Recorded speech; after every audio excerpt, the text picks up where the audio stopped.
Alrighty, looks like we are not live yet. As far as I can tell, if we are, let me know.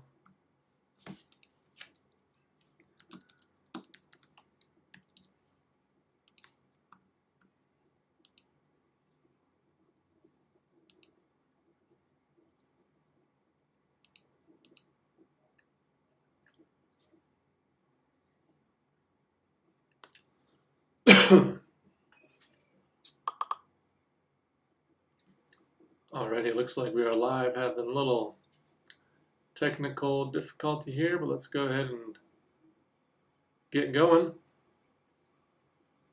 Alright, looks like we're live. Okay. If you have any questions, feel free to put those into the chat.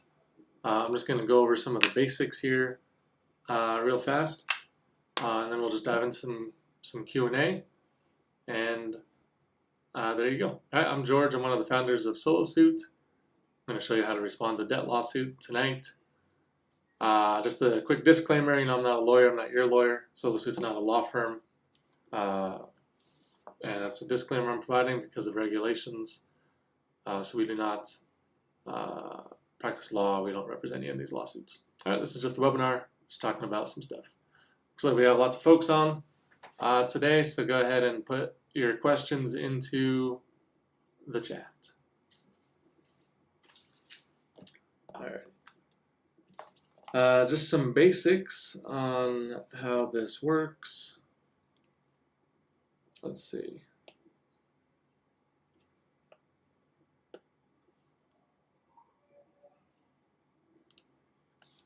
Alrighty. So most people come to us once they've received a summons and a complaint.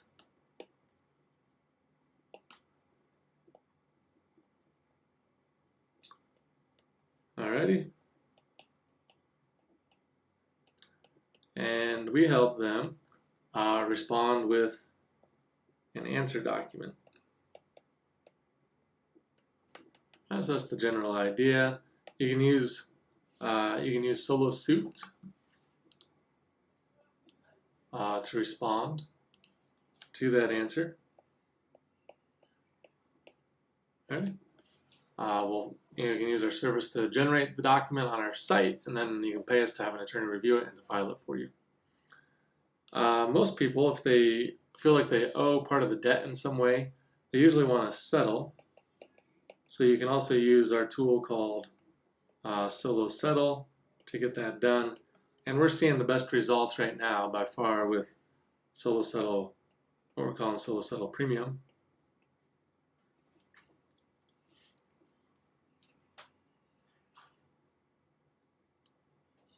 Alrighty. And with that one, you can arrange for us to connect you with our partnering law firm. They'll fully represent you in your case and get the lawsuit settled for you. Right? And right now, debts on average are settling for about 71% of the total amount of the lawsuit. Right? So oftentimes we're saving people thousands of dollars.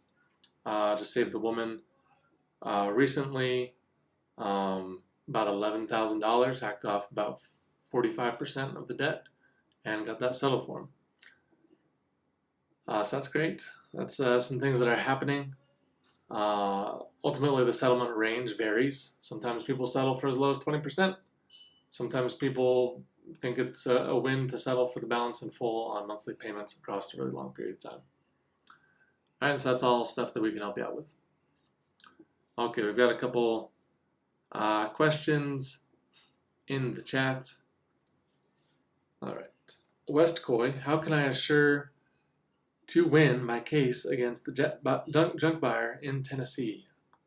So generally speaking, there's no way to assure your victory. Nothing's certain in court and in law. You can do some things to make it more likely that you're going to win. Largely, what you want to do kind of hinges on whether or not you feel like you owe part of the debt.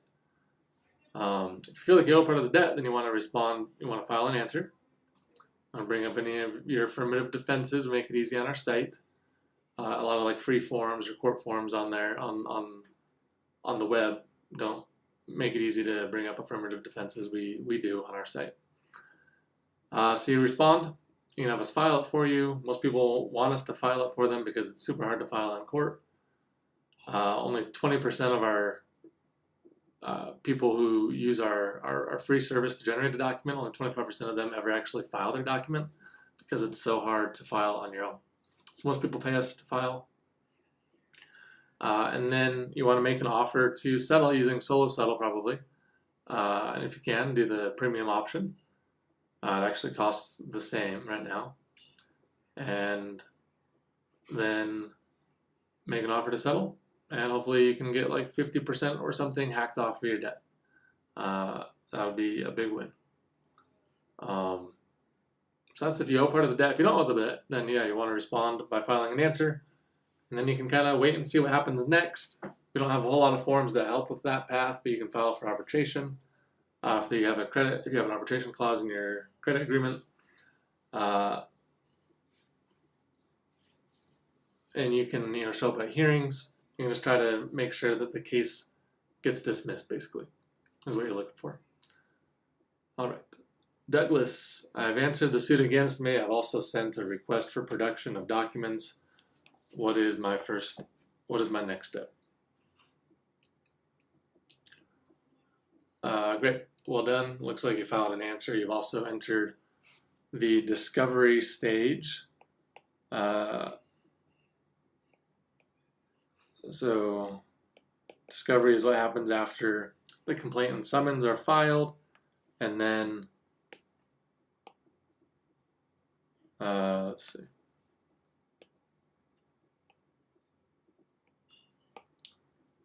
And then after the answers filed, then things can move on to discovery, if they don't settle. Okay, basically at any point in time you can settle, right? So even after discovery has happened, you can also settle. But discovery is what happens next after filing like the answer document, basically, in most situations. So you filed for discovery. Again, if you feel like you owe part of the debt, then you probably want to settle. You probably want to make an offer to settle.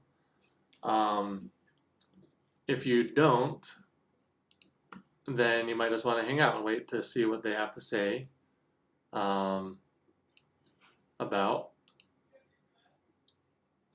discovery. Right? Maybe they don't have documents to prove that you owe the debt, and maybe you'll get the case dismissed. Totally happens. Around 30% of the time, our cases get dismissed. Sometimes that's because they actually settled. Sometimes it's because the collector can't prove that they owe the debt. Okay, Doug was hoping to see if he could settle without. Let's see if he could win without settling. Okay. TH went to court and motions to answer and response to answer were filed. Okay, great. Sounds like you responded. A verdict is coming soon. I live in NYC. Will the matter once decided be closed or appealed? Okay, so it sounds like you responded to the answer. A verdict is coming. I'm not sure why you think a verdict is coming. A verdict is more commonly called, I think verdict might actually just be for criminal law. In these cases, we usually use the word judgment, okay, instead of verdict. And usually judgment happens after a hearing. Okay. Hearing is usually used instead of a trial. It's usually just a hearing in front of a judge. And then usually a judgment only comes after a hearing. If there's a hearing, you want to make sure that you show up at that. If you don't show up at it, then the judgment will very likely be against you. It means you'll lose. So once it's decided, is it closed? Probably. Yeah, usually judgment. If these cases go all the way to a judgment, usually it's entered against the defendant. Usually you'll lose, and then the collector will try to garnish your wages. If the defendant wins in these cases, it's usually a dismissal with prejudice. The collector will either dismiss the case because they can't prove it, or the case is settled in full without monthly payments, and they'll file for dismissal. And then after a judgment, yeah, things can be appealed. If it's not appealed, then it's closed. We don't see appeal happen very often. We don't help with like filing appeal documents. People are always welcome to file appeal. I'm not sure if there's really any limitations on who can file appeal, but most appeals don't get granted, but you can file for appeal. All right, Josh, being sued by Chase for credit debt, and they sent me a summons read on your site and others about maybe sending a compelled arbitration, which I checked, and it's possible for me in my contract. Okay, so it sounds like you have an arbitration clause in your contract and you want to file for arbitration. Okay. I would settle, but I currently have no income, which is why I am in this predicament. What's the benefit to going to arbitration versus court? Okay. So,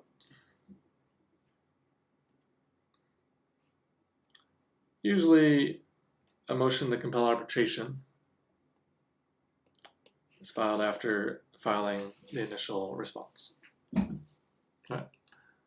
And it's moving the case from court into RMCA, moves it from court into private arbitration. Alrighty. So that means like JAMS or AAA arbitration, not court-sponsored arbitration. And in arbitration, you go before like a private arbiter who's like a judge, and he rules on the case. Arbitration is easier than the court process, however, it costs upfront money, and the plaintiff usually has to pay that, and the plaintiff usually doesn't want to pay it, especially if it's a low-cost debt, right? So that's the idea. You know, you can do a motion to compel arbitration for pretty cheap on our site. You have to file it on your own, which can get a little bit tricky in New York. You're not in New York though. The other guy was in New York. Yep. So that's the MCA. Has great results. Oftentimes we see cases get dismissed after the MCA is filed. Looks like it works very well. Something that professional attorneys do for their clients as well in these cases. If they move forward with arbitration, like you have to select an arbiter, then you have to show up at arbitration. But usually they don't move forward because they don't want to pay for it. Really important for the court to understand that you're moving for private arbitration. Sometimes courts, probably because of negligence, we say it really clearly in the motion, but sometimes they think that the person's moving for court-sponsored arbitration. You're moving for private arbitration. As far as settlement goes, if you use sole settle premium, then you can get monthly payment plans, which allows people to settle for less even if they don't have a lot of money up front. All right, Rini. I had an S-Corp. I just got a judgment for a debt for the corporation, which was charged off by the original creditor.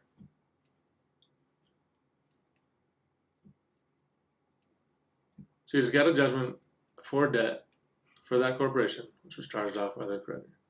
Okay. So questions, right? Is the S-Corp defunct? Is it still operate? Those are some questions. And then an S-Corp is just like basically a corporation for other people listening. Then the other question that mostly this hinges on is, was the debt personally guaranteed?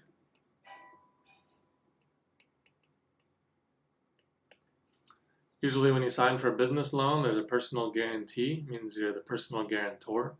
It means that your personal assets and like credit, etc., are on the line and can be collected upon if the corporation goes defunct, or even if it doesn't go defunct, and there's a debt that needs to be paid. Alright? So it sounds like they're suing you because the S-Corp is defunct and they want to get their money back. And you probably personally guaranteed the loan, which means you are liable. You can certainly win, right? Maybe they don't have good documentation, etc. Maybe you can settle for less. You can certainly settle for less.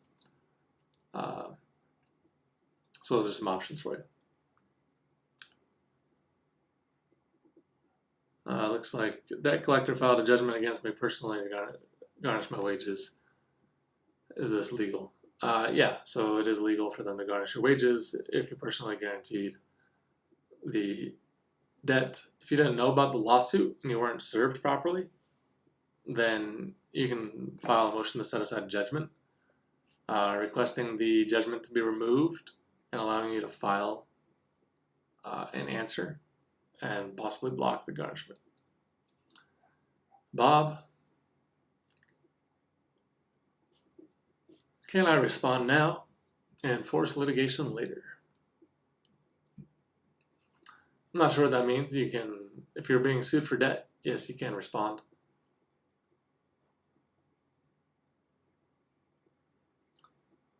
As far as forcing litigation later, I'm not sure what that means. Force arbitration. Okay. Yes, that's what you do. Yep. You first want to respond to make sure your bases are covered on the response, and then you file for arbitration after that. And you can also settle after filing for arbitration as well. Alrighty. The clarity, I created a response doc on your site to debt complaint lawsuit. Is it critical to answer all questions instead of choosing to prove it? If I know I owe it. Need to get it submitted ASAP and not sure. Okay, so that's one of the reasons why we have the premium service.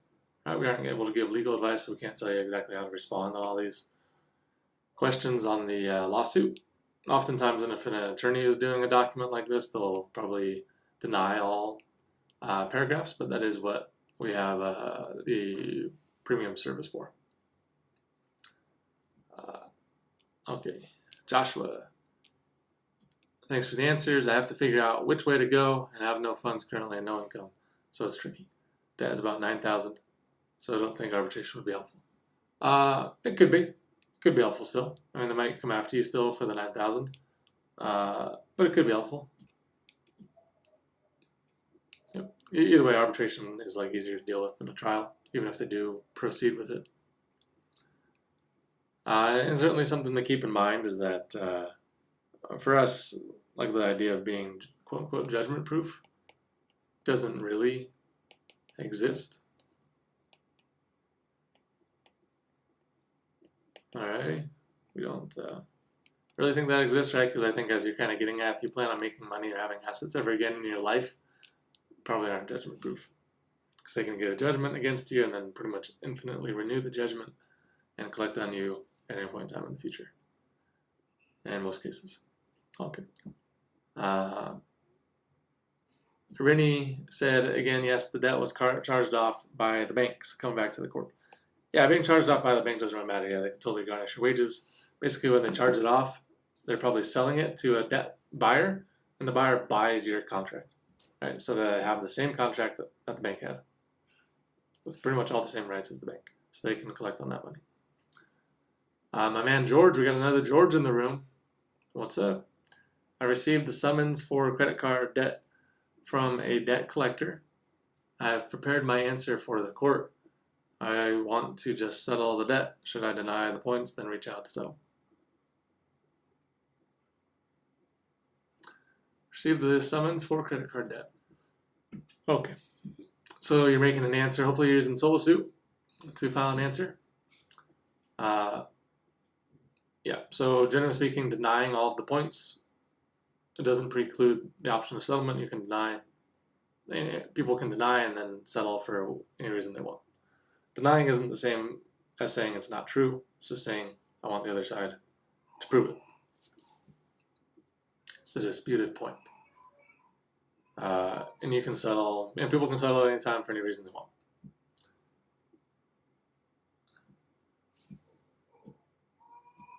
And then he said, or does my answer to the court not matter if I want to reach out to settle? No, so the answer totally matters, yeah.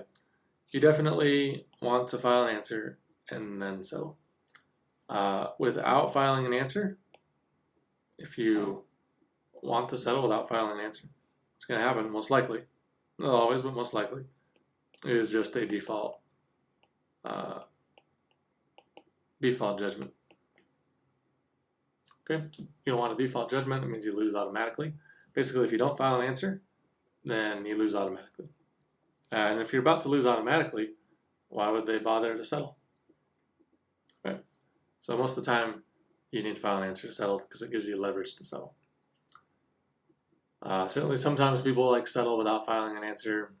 does happen, but like if you had an attorney, he would file an answer, get his leverage, then try to sell. Okay. Can a judgment be reversed? Sorry, a question from our man Bob. Yes. Judgment can be reversed. We call it a motion to set aside judgment. A motion is a document filed in court that asks a judge to do something. In this case, it's asking him to set aside the judgment. So it's asking him to set aside your defeat, let you have another chance. Usually this has to be because of like some technicality, like you weren't served properly, you didn't know about the lawsuit, you weren't able to file an answer. So if you weren't able to file an answer, you can file a motion to set aside judgment, and then file an answer after that has been accepted. Sometimes it's called a motion to vacate judgment. Doesn't always work, but in our experience, we do see it work quite a bit. How many times can they renew repo after 15 years? I'm not sure what that means. How many times can someone renew a repossession?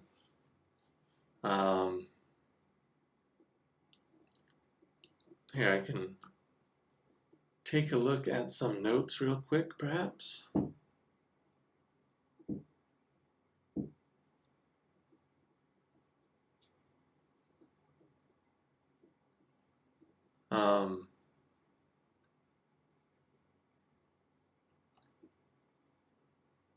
I guess if they've already repossessed, I'm not exactly sure what there is to renew. If they haven't repossessed it, they can usually repossess a judgment for quite a long time. It depends on the state, depends on the statute of limitations. Usually statute of limitations on a judgment is 10 to 20 years, and oftentimes they renew it. And usually things are like infinitely renewable. Okay, Josh, can they garnish wages in arbitration like a judgment? They're represented by Settle and Hammer. Yes. Yeah, garnishment can happen, I believe, if they win arbitration. Usually arbitration allows for like all the remedies of a regular court trial. So if you lose, usually they can garnish it, yeah. Douglas, if no response to motion for production, how do I get the case dismissed? Yeah, if they aren't responding to you, basically you'd be filing for a motion to dismiss. You can file a motion to dismiss for a lot of reasons, right? One of the main reasons in this case would be filing a motion to dismiss for lack of prosecution, which basically means the plaintiff isn't doing anything. Like they forgot about this case, therefore the court should dismiss it because they aren't doing jack. All right, and that's the thing that people do. You can certainly try to. Clarity cure. Once complaint answers are filed, how long is the wait for either a court date and/or an option to settle? State dependent? Question mark. Okay. Once complaint answers are filed, how long is the wait for either a court date and/or an option to settle? So unfortunately, it's kind of weird, but the plaintiff doesn't really have a deadline after the answer is filed. After the answer is filed, in most courts, plaintiff can take however long they want to do whatever it is that they want to do next. Okay. Yeah, kind of unfair, right? The defendant has like a tight deadline to respond. Usually the plaintiff, though, next has however long they want. Some courts will move things along, like sometimes judges will put things on a tight schedule. It's mostly up to the judge. Depending on someone on the state, mostly up to the judge, though, I would say.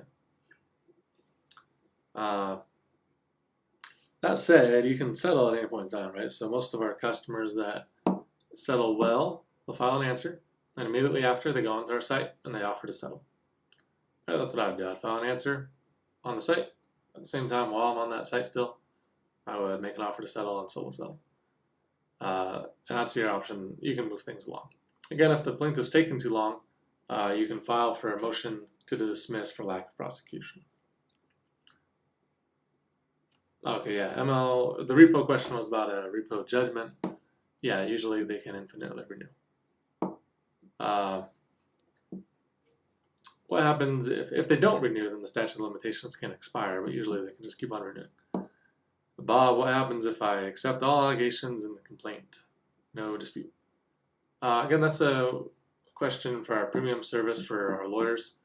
Generally speaking, if you accept all things, then there's not really a lawsuit, and the plaintiff will file for motion for summary judgment, and then you'll lose your case.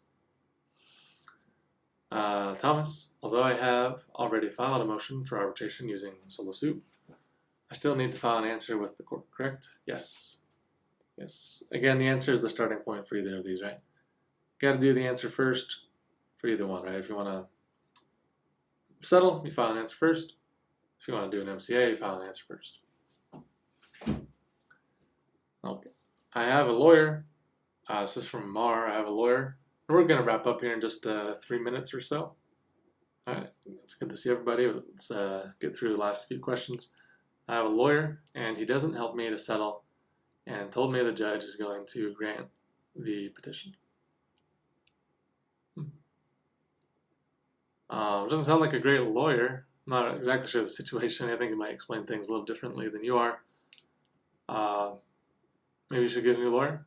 If you want to settle, you can use our solo settle premium service. Again, I'm not sure. I don't know who this lawyer is. Most lawyers do a good job. But you can certainly switch lawyers and switch counsel, at any point in time you want. Thomas, how will I be notified if the motion to compel arbitration is successful? That totally varies from court to court. Totally varies. Usually, there'll be an order where the judge has granted the motion for arbitration. Alright, and then Mara was asking how to make a letter for hardship. Basically, on hardship, if you want to settle, oftentimes collectors need hardship to settle. You'll put down a few things. 1, your income. 2, your expenses. And then 3, why you weren't able to pay the debt. All right. So that's the general idea. The most basic idea of hardship is I make this much. I spend this much every month. And I couldn't pay the debt because I was sick. All right, something like that. All right, everybody. Good to see y'all. We are going to wrap it up. I'm just going to say quick little thank you for coming out to the webinar tonight. Good to see everybody. We're rooting for you. We're in your corner. Always here to help. Hopefully you can use our service if you want to settle and you haven't made an offer yet on Solo Settle, go over there. It's free to make an offer. Go to solosuit.com/solosettle. I'm going to put the link to Solo Settle Premium right here in the notes. Let's see.